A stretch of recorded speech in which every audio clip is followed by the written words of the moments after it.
And okay. And we are French, right? So So always late. hello, everyone. No, we have some, I see that we have all nationalities joining and quite a few who are on time, but the American French people. people are always late. So anyway, welcome and thank you everyone for joining us today. We are the French-American Chamber of Commerce of San Francisco. We are a nonprofit organization whose mission is to help companies of all size and industries settle, develop, and network in California mostly, but in the US generally. We are part of the CCI network, Chambre de Commerce et d'Industrie. It's a worldwide private network of around 120 chambers throughout the world and over 33,000 companies. Before we officially start this event, I'd like to say a few words about our Women Leadership Committee, chaired by Isabelle Marcus and Catherine Lévy, who are here somewhere on the screen. This committee aims at helping women grow in their career and be successful in their leadership role, and at putting women forward to inspire others. And that's what we're doing today. We're thrilled to launch this Meet the Leaders series with Deborah Papiernik. And I will let Isabelle Marcus, so one of the committee chairs, introduce her to you. And Isabelle, I'll give you the floor. Perfect. Thank you, Emma. Nice to meet you all. So Deborah Papiernik is indeed a brilliant and inspiring leader with vast accomplishments. I will try to resume it. So Deborah is currently SVP New Business at Ubisoft Entertainment. As we will discover today, Deborah is passionate about building bridges even beyond video games. She drives innovation across a broad spectrum of industries, developing new hybrid forms of entertainment. She's also a dedicated mentor, always ready to share her cutting-edge expertise with students and, importantly, with us today. So let's get started. Please meet Deborah. Thank you, Isabelle. Thank you all. Thank you. Thank you. I'm very happy to be here tonight with you. So we may want to start by the very first question. And we want also through these conversations to have, an authentic dialogue, because that's the beauty and the interest of this Women Leadership Committee, is to have more candid conversations. So we're so glad to have you, Deborah, today. And maybe just start by telling us about, your very interesting career. I know it's one company, but still. and how, why did you choose this industry, and the different steps in your career? That would be great. Sure. So, well, I have a business background. I did business school in France, and I also have an MBA from the US, actually, from Drexel University. And I wanted to work in marketing, but when I graduated, it was kind of an economic crisis. It was hard to go to all the big companies, the Nestlé, Unilever, Procter & Gamble, etc. They weren't really recruiting too much. And also, like, I had done a great internship at Nestlé, for example, but they were kind of tired of having all these women who were going on maternity leaves and wanted to go back home at 5 p.m., while usually people stay until 8 p.m. in France. So it was kind of hard. So I just joined Ubisoft just by chance. They had just been introduced on the stock exchange. They had the money to grow. They wanted to prepare the future. So they were kind of visionary in that sense. At that time, it was like they were already doing video games. So they were publisher number like 18 or 20 in the world. They were really small, 300 people, very small, very ambitious, but very small. And they said, we need to recruit the future managers of the company because we're going to grow. And at that time, when you wanted to recruit future managers, well, you went to the big engineering school, the big business schools. And in those schools, you didn't find anyone who was playing games, because it was still very much of a geek thing. So they said, okay, we'll just take smart people, or people that we think may be smart, and they'll just learn the video games. And that's what happened. And quite a lot of people, actually a lot of women, were recruited at that time, and just made their way. And we all changed jobs like 4 or 5 times, because the industry is very, very specific. The video games industry is fun. Why is it fun? Because it's a mix of art and technology. and technology is the driver. So anything that is new, a new hardware, a new software, a new business model, a new way to do anything, it's an opportunity for us to invent new ways to play. For example, when Nintendo created the Wii, they told us, okay, people are going to stand up from the couch to play. Well, it's not just we're not going to do the same games. We're going to invent new ways to play. And that's how we invent a game like Just Dance, for example. When Apple came and said, okay, we're going to make the touch screen more popular, you cannot just do the same game and adapt the interfaces. You have to invent new ways to play. And it's the same thing when we went to a product to a service. At the beginning, when I was doing marketing, games were a product. You wait for the product to be finished, you do the marketing, you sell the product, and then you switch to something else. This has completely changed. Now you release a game, you keep business teams, you keep development teams, you continue to improve the product, and a game can last 10 years, and 10 years after the launch, it's a very different product from what it was before. And the fact that it's driven by technology, by usage, by the people, and the fact that it's such a tough industry makes it so interesting. And I have an impression I was in different industries, even though I stayed with the same company for more than 25 years. And what are the particular challenges, I mean, you had to deal with, along your vast 25 years experience at Ubisoft? So I started in marketing. So I worked in marketing for 3 years. At that time, my biggest challenge was to install games and try to launch them and do the demos and pretend I knew everything about games, convince the salespeople to sell my games, convince the journalists to write great articles about my game, because we were doing pretty much everything, the PR and everything. But so I found ways to pretend. I guess I gained also some self-confidence because it was working. And I understand sometimes with hard work, you can just, and when you know where to look for the info, when you know where to find the expert who can help you within the company or outside of the company, you realize that there is part of a teamwork, and the relationship that you can build with people can really help you do your job better and compensate for the things that you don't know how to do. I had no idea how to play a flight simulation game or a turn-based historical game, and I still don't know how to do that. And that's fine. I can be convincing on topics I don't really know. That's fine. I'm sure you can be very convincing. That's great to hear.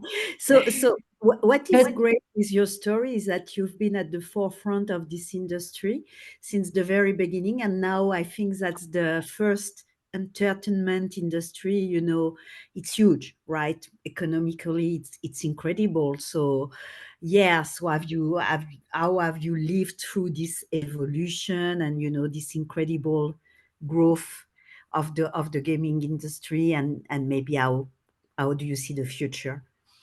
At the very beginning, when I was in marketing and stuff for the first 3 years, I was like, this is not interesting. Like, I don't play games. Why are people wasting their time playing games? And then I realized that there is art, there is tech, there is all the social aspect also of gaming. Even the World Health Organization recognizes it now. They did huge campaigns during the COVID, for example, Play Alone Together, to promote gaming, because that creates relationship. There's plenty of things you can learn in game, like self-confidence, because it's one of the rare places where you can try, fail, improve, and you can even accept to do that in front of your friends. There are not many places where you can accept to do that. You have several lives in a game. That counts. You can also learn content when you play games like Assassin's Creed during Venice, during the Italian Renaissance. You learn about it. When you can learn about the American Revolution that we don't even learn about in France, for example. But you can learn by playing it in the game. We just released a game about Baghdad in the 9th century that no one knows what it looked like, but we know, and we reproduced it. So there is also content. There are plenty of things you can do. And also, I realized that in the end, when you read a book, I don't mean big literature. I mean just fiction. Read a book, watch a movie, watch a TV series. There's not more value in that than there is in playing games. So once I accepted, I said, okay, I'm going to stay in that industry because it's so fun. It's very challenging. It's such a tough industry. It's like have 1,000 people work together for 4 or 5 years to create a software. And these people are not even in the same place. You can have like 400 in Montreal, 300 in Shanghai, 200 in Ukraine, other people in Spain, and all these people, they work round the clock, and you deliver a software that works. Sometimes it's buggy, but basically it works. And it brings joy to the people, and it brings all these social elements, etc. So it's art, it's tech, and it's bringing joy to the people, and that also counts. And sometimes, like the mission of Ubisoft, the communication department wrote the mission of Ubisoft a few years ago, and it was like, enrich players' life with memorable moments. And we said, well, enrich players' life. Yeah, we're doing games, huh? But in the end, when you think about it, when you think what people live when they play games, well, now I think we accept the mission. We've made this mission ours. And also each person can then take in the mission and transfer it. And that's what I do every day. Like the fact that today I can work with the health sector and bring the expertise, the brand, the assets from the video games to help things in health. Or the fact that I work a lot with traditional culture. I develop a lot of virtual reality, augmented reality, or projections or interactive videos with museums. And I'm working with the biggest museums. I'm working with Versailles, I'm working with the Grand Palais, I'm working with the Louvre, I'm working with the British Library in London, I'm working with like all the big museums. So that also gives meaning to what I do. When I do, when we see that people learn through what we do, when there are those social moments, when people reconnect with their family, thanks to those experiences that we develop, either games or the things that we do beyond games.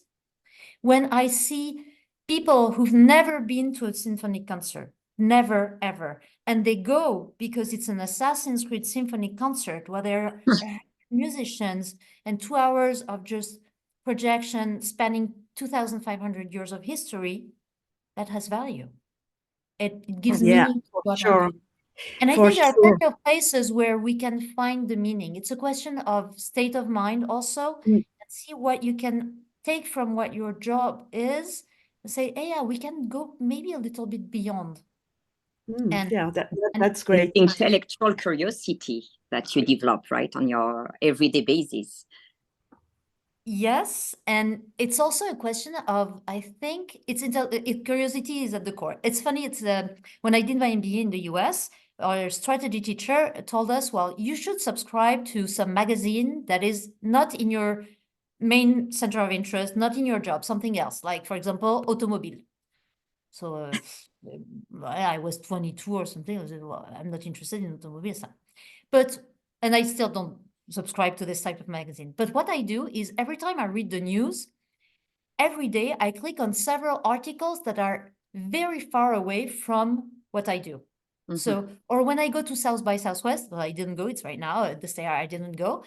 When I go to South by Southwest, I go and see talks by the NASA about space, or things about the latest discovery about animals or about health, or things that are beyond my main. And sometimes I go and I read the articles, or I listen to the conference that I'm not interested in. But then this opens my mind. And then suddenly when I meet people from the automobile industry, I know about their challenges. I'm not an expert, but at least I can start the conversation. And that also is a very good point when you want to broaden a little bit. And I'm also very convinced that when you have a problem in your job, don't talk to your peers to solve your problems. Go beyond, like go to people who know nothing about your business, talk about it, and maybe they're not going to give you the exact solution. They're going to open doors because they don't have the constraints that you have. And that's also something that I learned by so I did 3 years of marketing, then I did 3 years of 10 years of business development when I was adding games to our catalog so that we distribute more games. So I was working a lot with the Japanese, the Americans, etc. And for these 2 jobs, I was managing people whose job I knew how to do. And then suddenly, after 13 years in the company, my boss asked me to supervise a department of game development, and going from a team of 5 people whose job I knew how to do to go to a team of 50 people whose jobs I had no idea how to do, like engineers, artists, game designers, etc. Like, how, like, why are they proposing that? Like,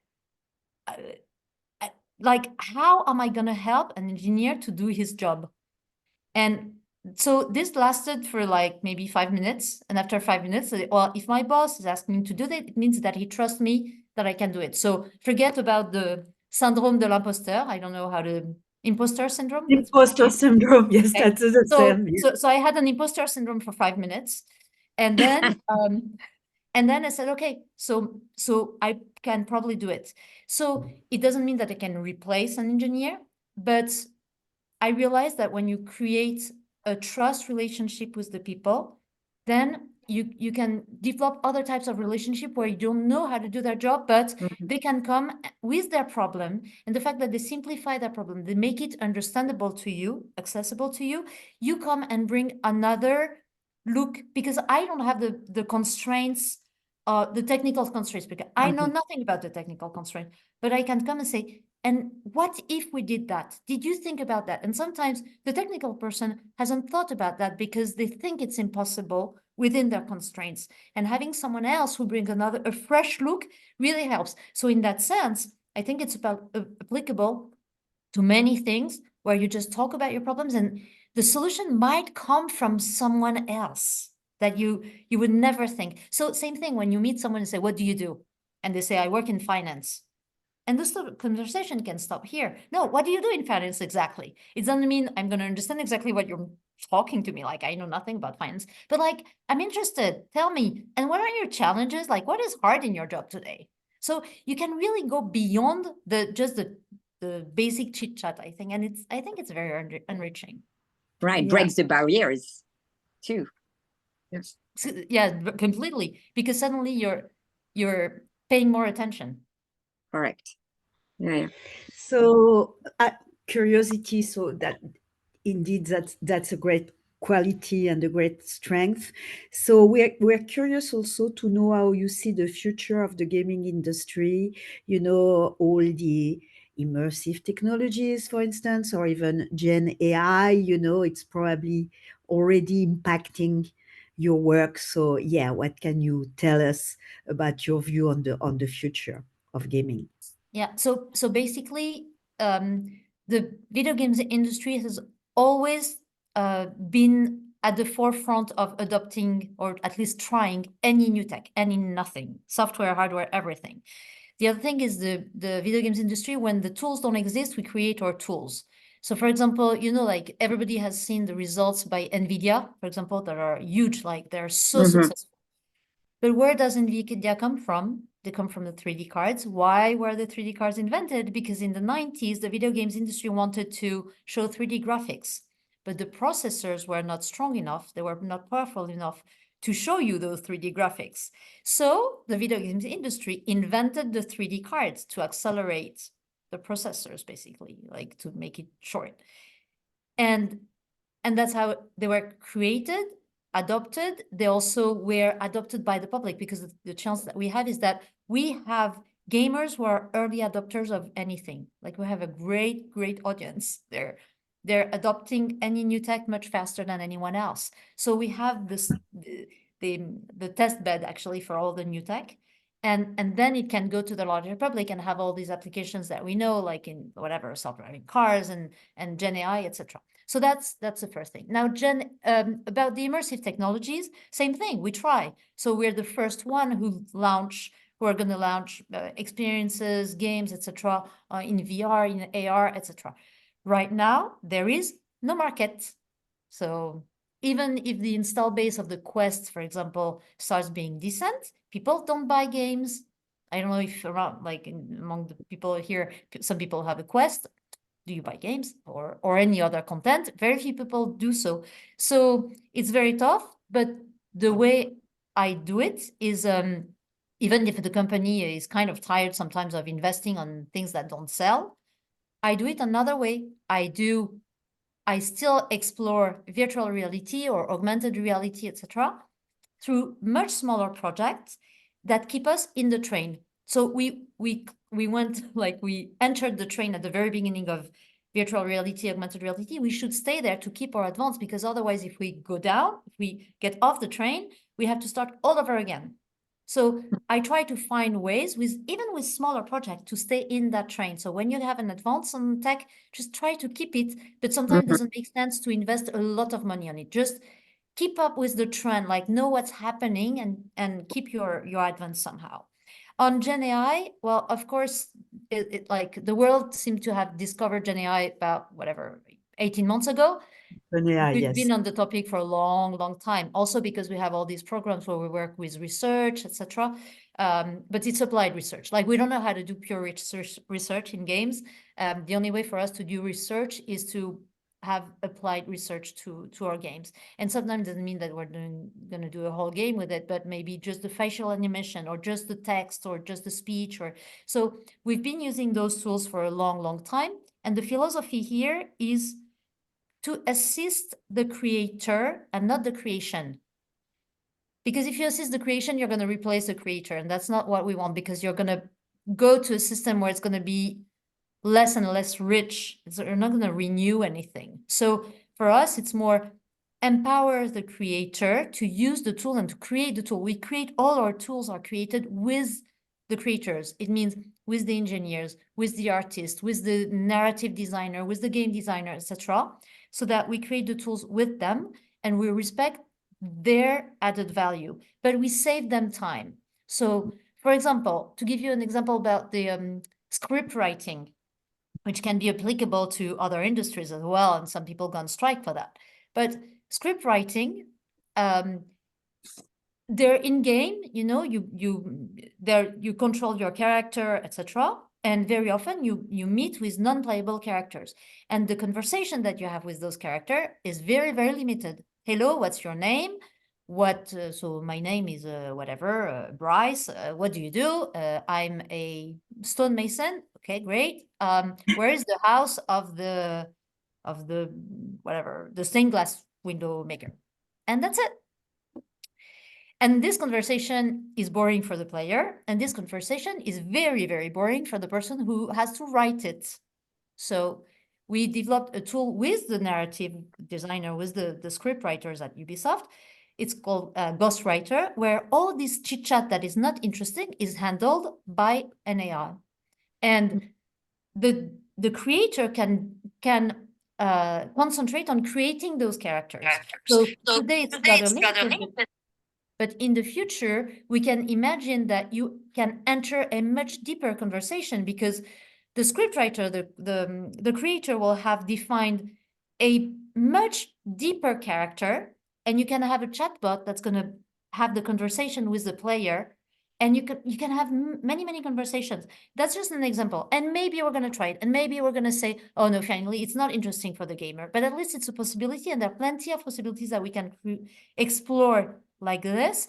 The important is not to, of course, we're going to gain productivity, like everybody's going to gain productivity with AI, for sure. But that's not the targets. That's not what we want to do only. Yes, we're going to do it. But the most interesting is what doors it opens in terms of having new experiences, deeper experiences where people are going to learn more, are going to enjoy more, are going to socialize more, are going to do more of what they do today. And we even created a share in Montreal with an AI lab called Mila and McGill to work on the ethics of GenAI in video games, because there are all this question of assisting the creator and not like killing everybody's job. So what is the place of the creator really? Also everything about the rights, because there's a very big problem with rights. So today, it's impossible to use the tools that are available on the net, because it's going to infringe other people's rights in terms of text, in terms of images and everything. The chance that we have in our company is that we have more than 30 years of creation. And this is our creation. So we can use AI tools that use our creations, our images, our IPs, our text, etc. So the corpus is ours. We don't infringe anyone's creation. So that's a very big asset that we have. But it's also going to be plenty of things about how you respect the data from your players, etc. So, but the important thing is that we do have people who think about that. It's really a point that we take into consideration when we develop these tools, and we develop them with our teams. Yeah, very interesting. Cool. Another line of questioning. So Ubisoft is a family company, right? And so I just wonder whether it makes a difference indeed in the way the employees are managed, or the fact that the family, is invested in this business since the very beginning. Do you think that makes a difference, or not really? I think it does in terms of stability of management. So the great thing is if I have a problem, I can call anyone in the world. I've known them for 25 years. Right. So that's a big, big plus, because people know each other, they trust each other, they're used to working. And I know how to navigate in that thing that it's impossible to write the organization of Ubisoft. We've tried, it doesn't work. And so so that's one of, like, I think those organizations that are very structured, etc., have a less stable management, but it's more legible, more readable. Or organization is not very readable because it depends on people, and sometimes there are things that, why is this department here? Well, it's because he's the first person to manage it. It is not logical. There are exceptions everywhere, but it works. And the other very good thing is that we are very lucky to be managed by entrepreneurs at the core. Like Yves Guillemot, who's been our CEO since the beginning, he's one of the 5 brothers. He's the one who's always been the most involved and always been the CEO.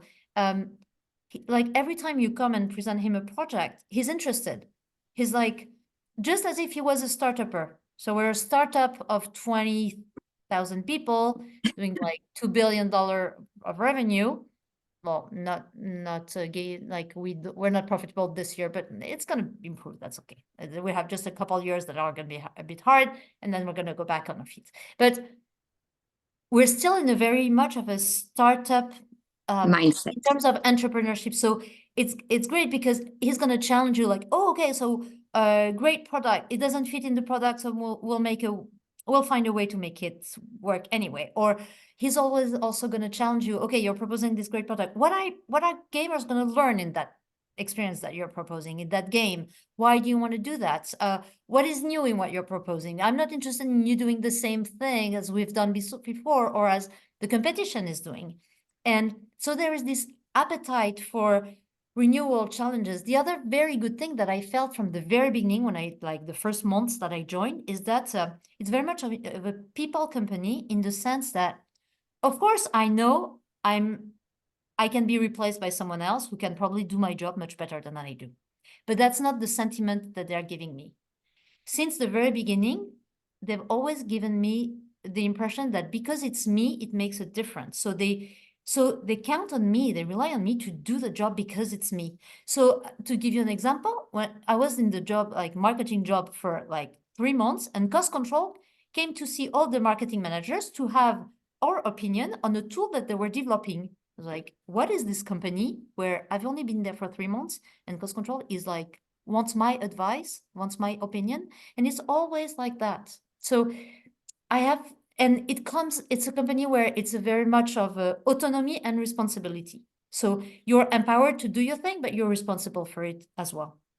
And you've developed Deborah's method, right? Dealing with this multicultural environment. No, So it's very intuitive. Whatever. It's this mix of, I guess, openness, empowerment, trusting people. Like, but that's a very personal thing also. Like, for example, I have kids. I have plenty of kids, and I've always trusted the nanny or the babysitter. I'm not the type of person who's going to call the babysitter and say, oh, is everything all right? Well, if it's not all right, she's going to call me. So why should I bother her to know if it's all right or not?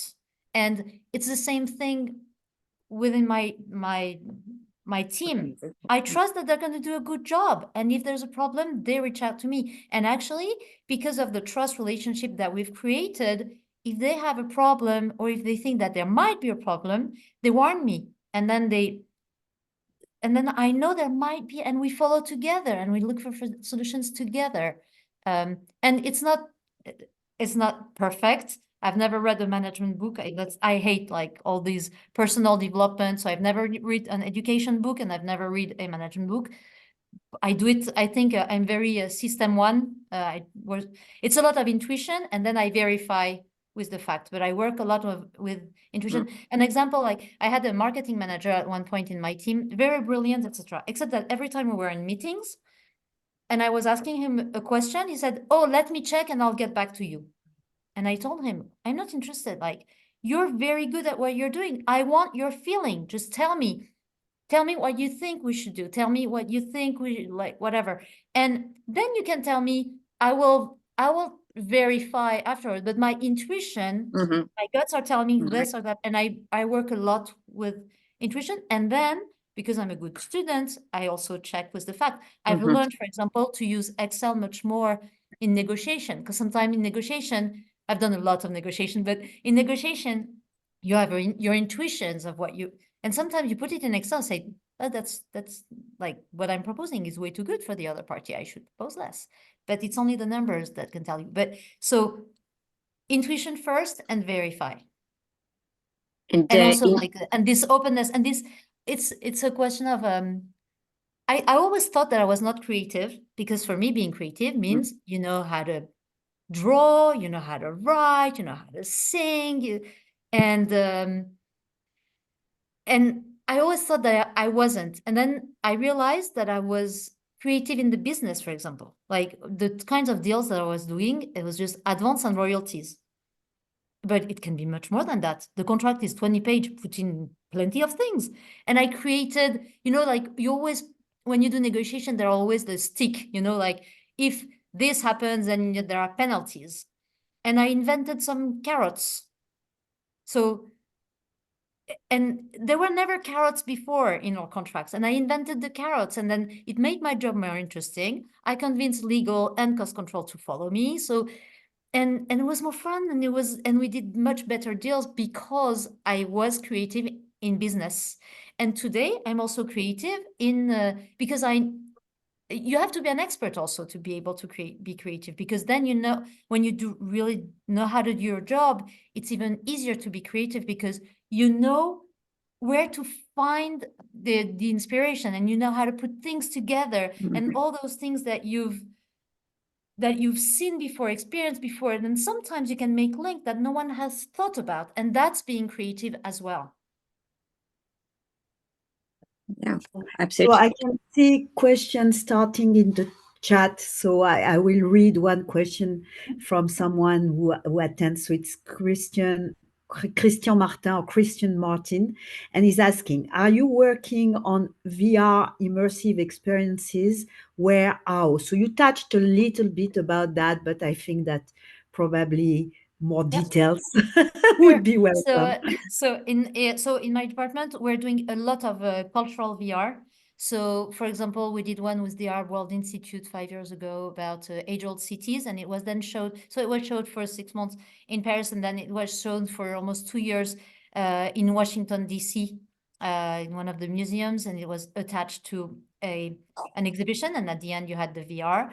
I have one about Notre Dame. So as soon as there was the fire of Notre Dame, I asked my team to pull out the 3D model from Notre Dame, from Assassin's Creed Unity about the French Revolution, pull out the 3D model that was done for the game and create an immersive experience where you are in Notre Dame, you visit Notre Dame. And then my music team, because I also supervise music at Ubisoft for all the group, my music team, so the music that you use is scrap, and we're going to get the music from the organ of Notre Dame. So we have a beautiful experience. If you have a VR headset, you can download it for free. But I even did an escape game where you save Notre Dame, and it was linked to the film by Jean-Jacques Hano, Saving Notre Dame. So it's a tribute to the work of the firefighters. We even had firefighters coming to our office, giving us advice, etc. What else do we do? So the escape games, we do a lot of there's a boat Well, that's gonna, apparently still in the chat. So the person has heard about. So Christian has heard of a location place in Montpellier with ambitious entertainment, multi-technology. yes. Well, yeah, you want I to don't know say a if few that's the words one about this? I know there are so many things happening in your world that maybe it's So difficult. it depends what he's referring to. If he's referring to location-based entertainment, there are parks that are in development, and actually, yes, and I'm not the one dealing with that, but it's not going to be a lot of immersive technology. It's going to be entertainment linked to our brand, more like a family entertainment center and maybe a park, etc. But it's not a huge, it's not like Six Flags. Yes. So yes, there are things, and we are. So I'm using it both for entertainment, like for example, zero latency. They have it in Vegas, for example, and I think they have it in. I think they have zero latency also in San Francisco. So zero latency, they do room scale VR. So like it's the size of a tennis court, 8 people together. It's like being inside a video game in VR, but you're 100%, you're inside the game and you have your weapon, etc. And that must be fun. And to move to maybe something else, because of course we are a group also of men allies and also of women leader.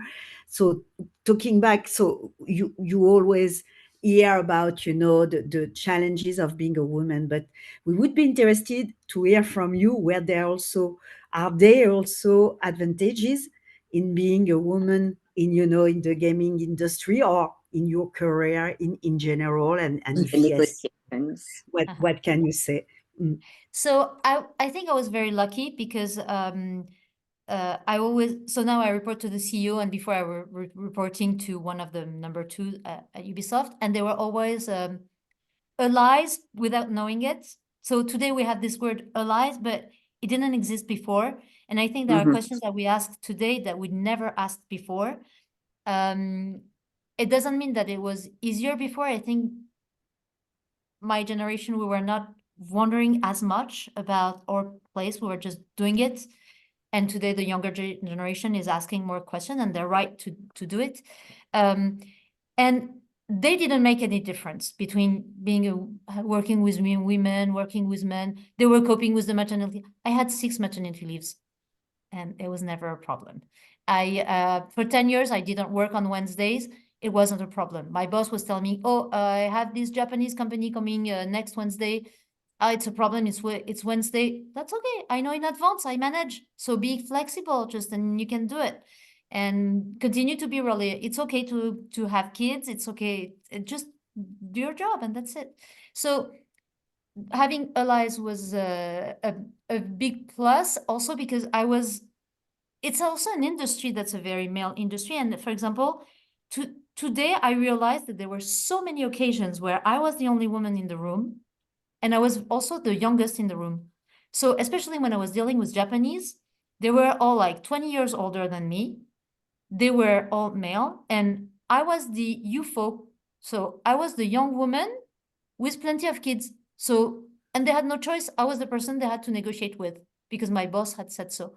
So that was it. So once you're supported by your boss, that really helps. And as for being a woman in a men's group, if you do not suffer from invisibility, which can be the case sometimes, then it's fantastic because you're a plus, you're different, you have your thing. And men are very happy that there are women around. It doesn't, and I'm not talking on the sexiness of the thing. I'm just talking about having a more diverse crowd. The same way, I'm very happy that in my team, there can be people who are like of all colors, of all origins, of all social origins as well, and people who are gay and people who are not, and that's okay. And what's important is that all these people work together, are happy to work together, and bring their own individual. And I don't need to have a stamp on everybody. And very often I'm the last one who knows who's gay, and I don't care. It doesn't matter. And I don't like the fact that today we need to put a stamp on everyone, and everyone has to say who they are. Just like be together.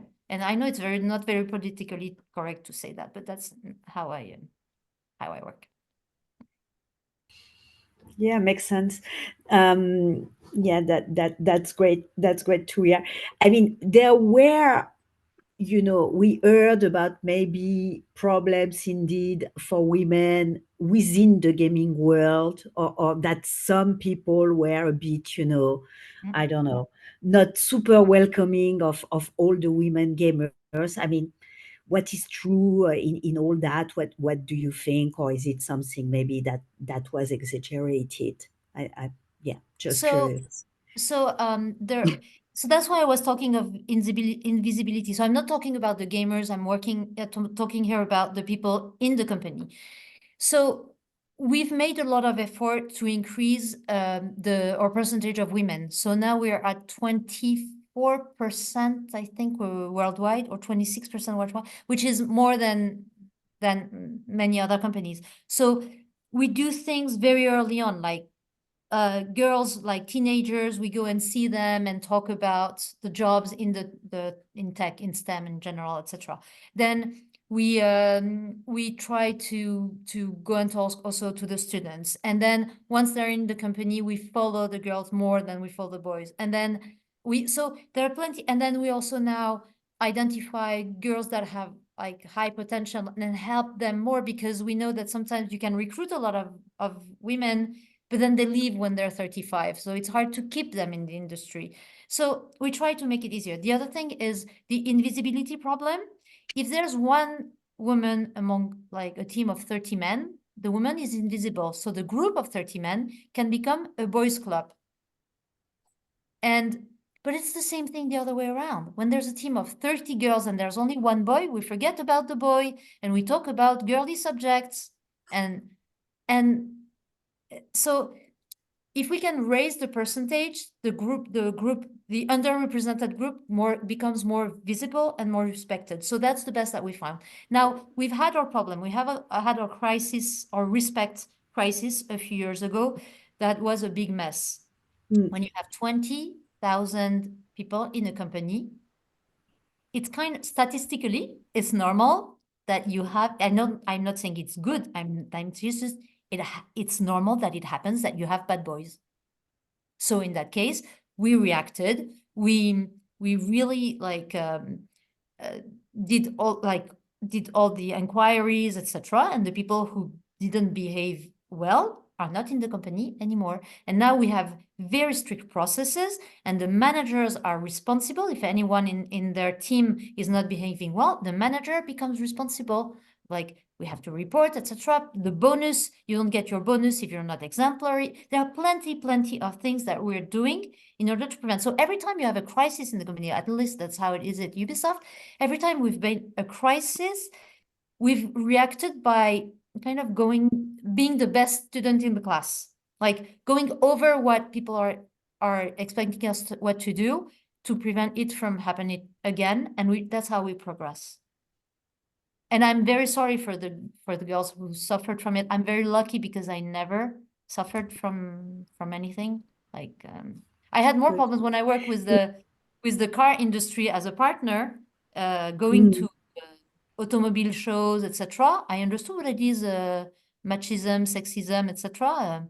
Frankly, we're better in the games industry. Yeah, that's for sure. Or Isa, maybe you want to ask the question about, the inspiration or the role model? Do you have any specific role models that has been a source of inspiration in your career?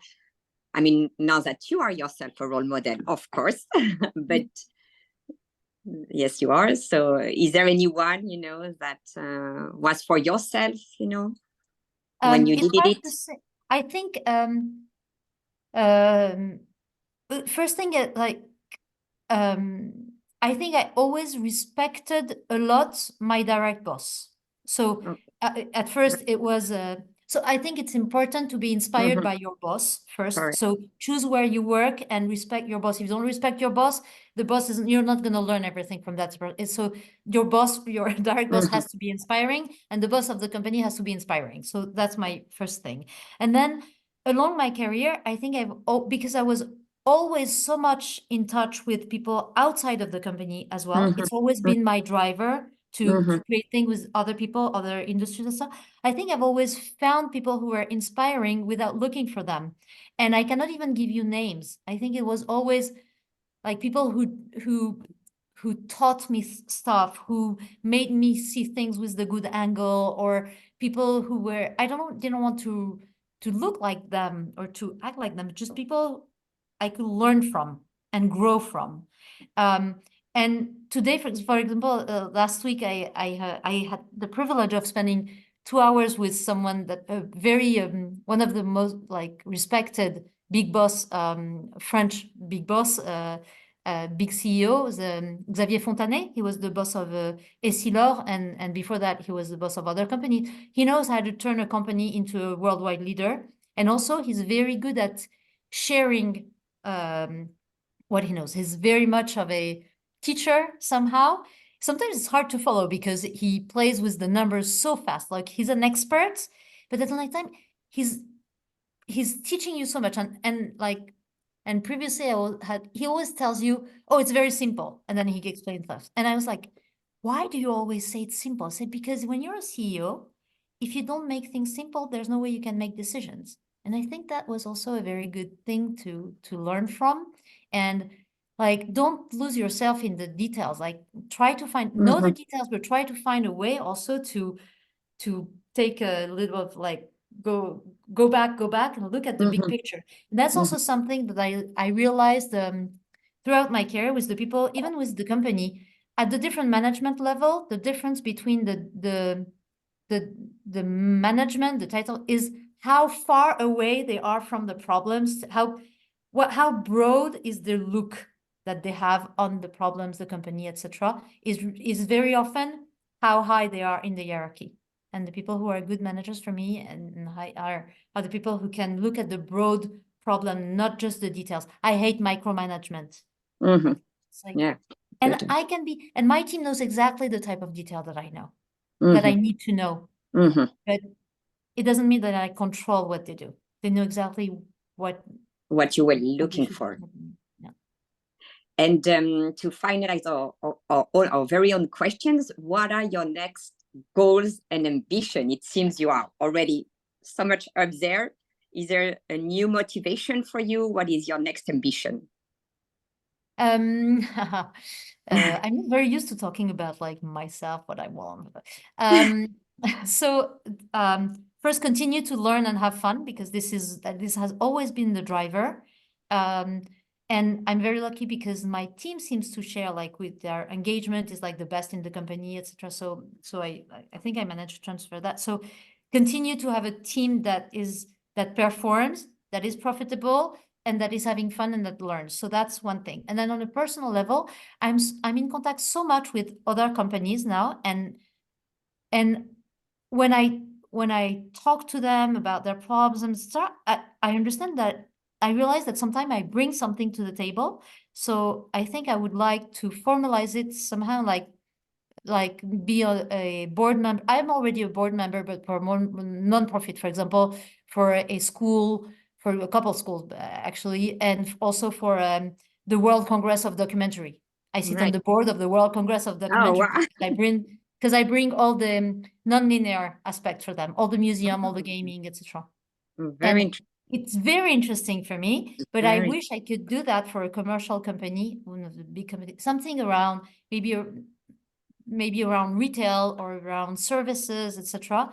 And I have a feeling that today maybe I could bring something. Maybe that's very too ambitious to say that. I don't know. But, never. But that's what I would. But the problem is I'm not doing anything to make that happen. So, what? So that's another discussion. Thank you so much for all this. Thank We you. can open the floor to new questions from new people in the audience in the chat. So Ben Carl asked a question which is interesting. So you talked about learning as much as you can about things that you have nothing to do, that have nothing to do with what you do. So can you give us an example that stands out of some things that you have discovered recently and that you think is especially cool and that's very different, I would say, from your day-to-day? That's just like Difficult? daily. It doesn't, I'm not becoming an expert. And really, that's Yeah. the question. Like, it's just that it's looking at things from such a broad perspective that today I can meet with someone from pretty much any industry and I have an angle to be able to talk to them and make them talk about like they're the experts, but make them talk, like show that my interest goes beyond, hello, what do you do? Because I know a little bit about the whatever, the latest discovery, the latest challenge, the latest fusion between two companies, this company bought that other company, whatever. And then that's my entry point also to make them talk and learn from them. It doesn't mean I don't learn everything, but I don't have time. Like there's only so many hours in the day. I cannot, and I cannot become an expert of anything else in my job probably. But it opens so many connections, then I can learn from the experts then. That's great. Another question. Thank you, Kat, for your... You mentioned that you're not a game person, but along the way you've seen and must have tried quite a few. So what would be your favorite one? No, I'm not a gamer at all. Like Not my at all. best is Candy Crush. No. Candy Crush. Yeah, So okay. I was very happy That's actually. a very successful one. Yeah. No, I was actually very happy when Candy Crush came out because that was the type of game I could understand and play. You know, I get lost in 3D. I don't know where the X and the A are on the controller. So I am very bad at gaming. So, and I had an interest. When I joined the company, Diablo was just out. So it was not a Ubisoft game, but it was the reference. And told me, you should play Diablo. I installed Diablo. I looked at Diablo. After 10 minutes, I gave up. I'm not interested. I'm not going to force myself. That's okay. But I've seen a lot of game. I've read a lot of reviews. I've supervised game production. So I kind of know which games are good and not good, that I can have an opinion. Doesn't mean that I play. But I was very interested in playing Candy Crush because it made me understand a lot of things about progression, the motivation of the players, the game design, how do you keep people interested, whatever. Like, it made me understand because it was accessible to me, and I think I grew a lot by playing this game. That's a very strange thing to say, but yes. Yeah, that's great. Are there other people in attendance that like to ask a question directly? We have just a few minutes left, I think, so please do not hesitate if you have a question or comment. I have a quick question. With the AI coming in, do you think that game development will be very much shortened? And how will you be dealing with gamers' expectations? When a new game may take just 1 year to be developed, how do you manage again that? I'm not sure it's going to be so much faster because there's also, first of all, because we're not going to go only after gaining productivity, as I explained, but also creating new experiences. So we're very good at spending the same time and budget to do games, even if it's even if we have plenty of tools, because we're just going to create better games, more deeper games, etc. And also there's a question of when you develop games, there's a maturation process, and there are plenty of things that you develop, but then you have to test with the audience, and there are feedbacks, and this time you cannot go from 4 years to 1 year just by magic. I don't think so. So I hope that answer. And just I have before I know there may be other questions. Just one thing that I wanted to say also, especially to women, but not only. Yes, please. Make your voice heard. Why I say that? Because after I had been in the company for what, maybe 12 years or so, I was part of the management team of all of EMEA, etc. So I was very often in meetings with the head of Spain and the head of UK, etc. And at my annual check-in, my boss was always telling me, "Oh, wonderful, you're doing a great job, etc." I was always above expectations, etc. in terms of my job. But one time he said, "But we don't hear you anymore. Like, your opinion has as much value as the opinion of any other manager at European level or any head of a subsidiary. So you should make your voice heard. Well, he told me that just once, and it completely changed. It was just as if he had given me the mic, you know. And then suddenly I realized that the only reason why I was not talking in meetings was because what I thought was so obvious to me that I thought everybody else in the room had exactly the same feeling. So why should I say something that everybody thinks? But because he told me to talk, I started talking first. And when you talk first, it makes a huge difference. And also, first you talk first about things that everybody thinks, and it's fine because they only can agree. And the other thing is sometimes because you get used to talking, you can also start bringing up new topics or being not in agreement with the room, etc. But you gain also a lot of self-confidence in the way you talk, and people get used to listening to you. And today there is absolutely no meeting where I go and don't give my opinion, and not just the main opinion in the room, but I always challenge. And also stay true to yourself. So don't pretend to be someone that you're not. For example, I'm never going to pretend I'm a gamer. I have friends in the company who were not gamers, tried to play, and now they pretend they're gamers, but they're not. They only pretend, and it shows. So and for example, I'm very used to, I say exactly what I think. I have no filter. There's no way I can do politics, for example. But I don't say it's good and everybody should do that. I just say that's what I'm comfortable with. And people might not like it. That's okay. It's their problem. It's not mine. And also I realized that the fact that I'm true to myself, there are plenty of people who do like it. For example, I sit in many commissions with the government, the Ministry of Culture, or the boards, etc., because people go and ask me to participate because they know that I'm going to say that what I really think. I'm not going to be into politics. So it's just find your style and just stick to your style. Don't pretend anything. Yeah, very good advice. Yeah, thank you, Deborah. This is key. And what do you think, Deborah, of self-branding? You are a leader. Do you think this is an important component, above all for women these days, to be out there, as you were mentioning, and try to be more visible in the public space? Yes, I think it's important. But find the right way to do it. For example, I'm very bad at networking at a party, for example. You know, when you have your glass of champagne and you have to interrupt people who are talking and do the conversation. I'm very bad at doing that. So what I do when I go to events, I'm a speaker. So this way, people are coming to talk to me because I'm recognizable and they come and talk to me. So I started doing that about, maybe 6 years ago.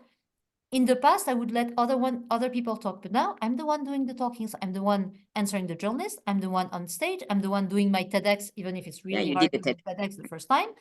And I accept a little bit too many invitations to talk, but that's a great way to promote what my team is doing and also to make myself known. So today, when you go and type my name on the internet, you find it.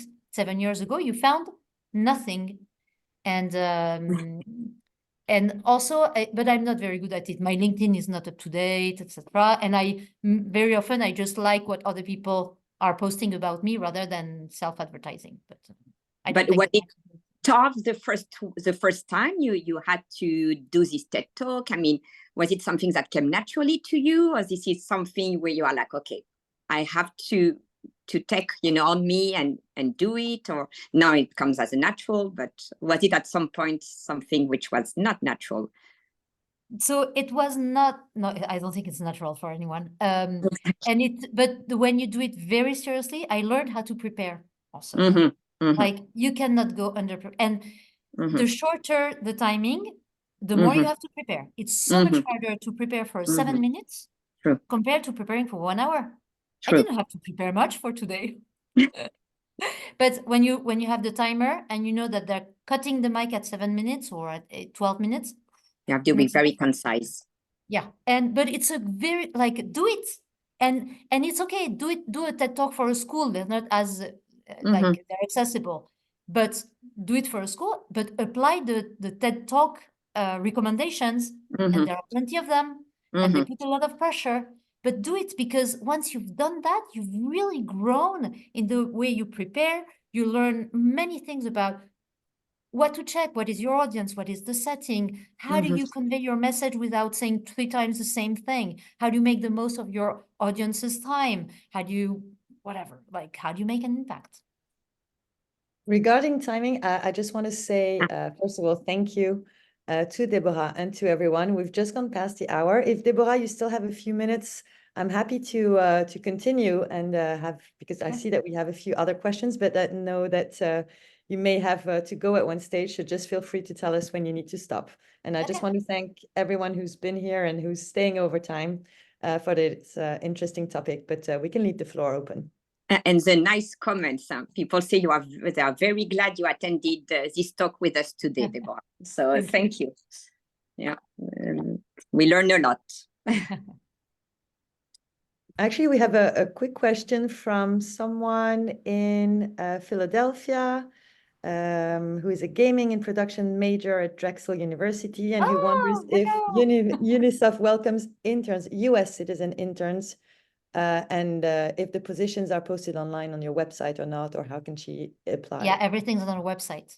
Yeah, in terms of internship and everything. And you can always reach out so that I recommend you through the system. But we're too big of a company, so spontaneous, like if you apply spontaneously, it doesn't work. You really have to answer to an offer. And you have offices in San Francisco that I know of. You have offices, other offices in the US as well? Yes, Red Storm is in North Carolina, Raleigh. Okay. And we also have something, it's a mobile studio. I think it's Houston or Atlanta, I think. It's a mobile. Okay. And after there is Canada.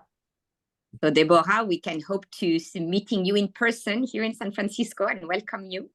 Yeah, actually, I might come to GDC next year. I didn't go this year. My team is going, but yeah, exactly. So next year, hopefully, we can meet you in person here with us, do a plateau live. All right. So I think we are good, right? I don't see any other question. Catherine, Emma, I think. I have a question. Sorry. It's about fashion and beauty. We have a big retail apocalypse in San Francisco. A lot of stores shut down.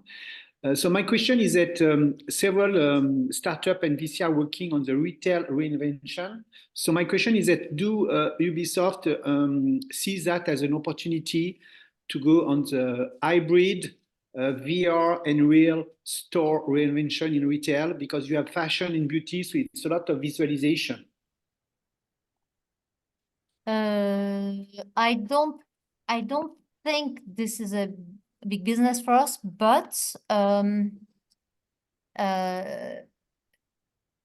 like when you think like the metaverse, this thing that doesn't exist, that no one knows what it is, just virtual worlds.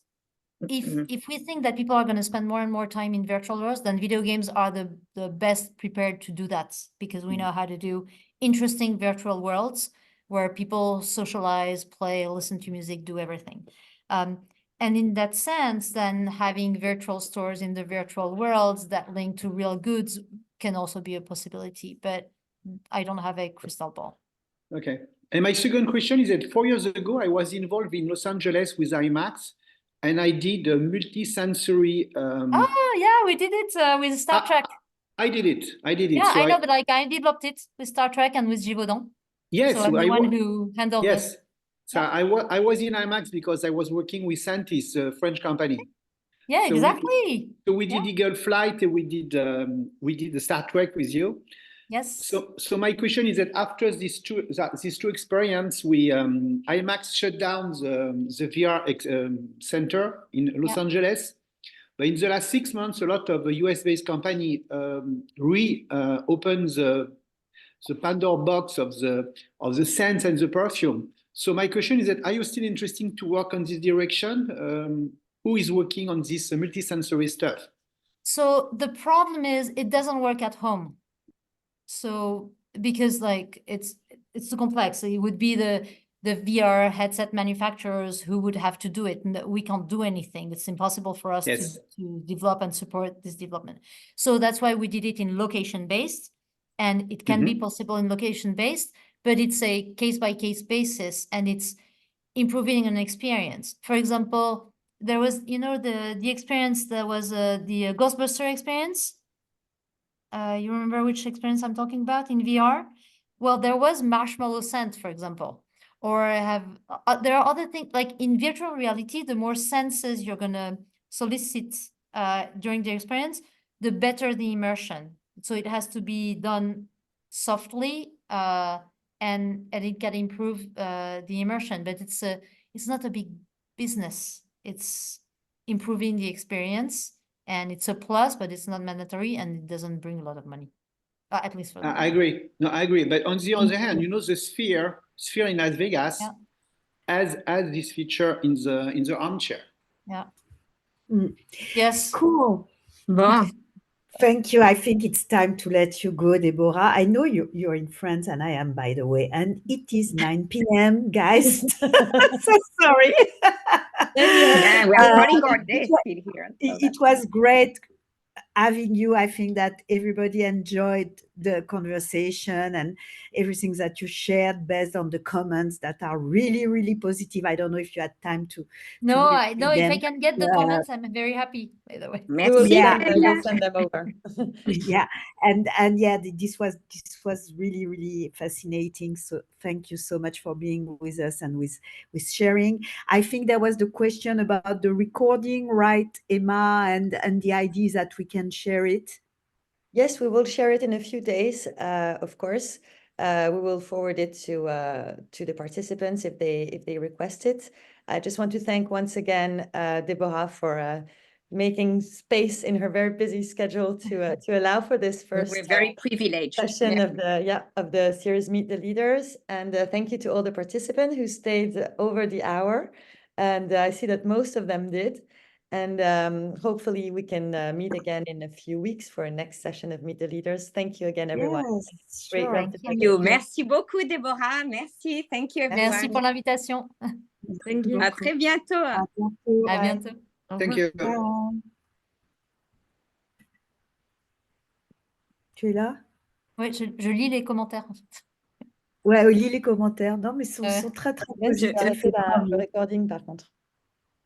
Ah, arrête le recording.